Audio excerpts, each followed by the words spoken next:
जोपर्यंत आई वडील आहेत ना तोपर्यंत त्यांना जपा। सबसे बड़ी है माँ,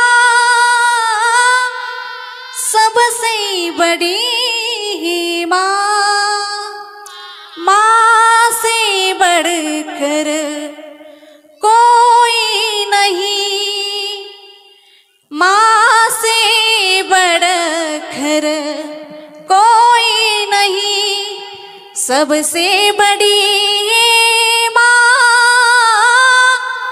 सबसे बड़ी है माँ, सबसे बड़ी है माँ, सबसे बड़ी है माँ।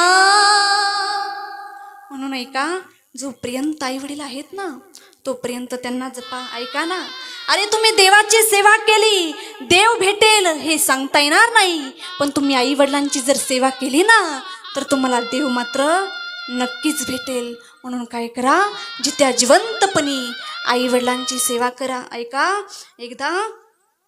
एकदा आईने आपल्या लेकराला विचारलं, बाळा, आईने एकदा आपल्या लेकराला विचारलं, बाळा माझा जर डोळा गेला तर तू काय करशील रे?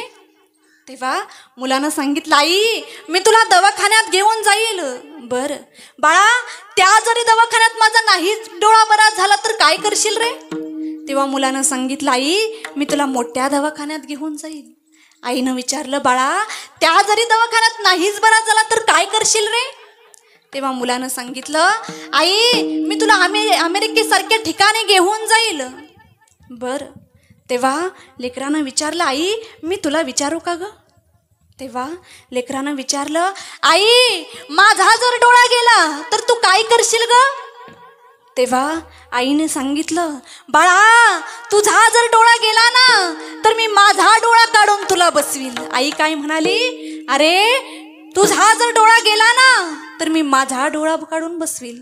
काय असतं ते आईचं प्रेम असतं। म्हणून ऐका, आई कोणाला म्हणायचं, डोळे झाकून प्रेम करते तिला मैत्रीण म्हणतात, डोळे झाकल्यासारखे करून प्रेम करते तिला प्रियसी म्हणतात, डोळे वटारून का होईना प्रेम करते तिला पत्नी म्हणतात, आणि स्वतःचे डोळे मिटेपर्यंत आपल्या लेकरावरती निस्वार्थ प्रेम करते ना तिला आई म्हणतात, तिला आई म्हणतात।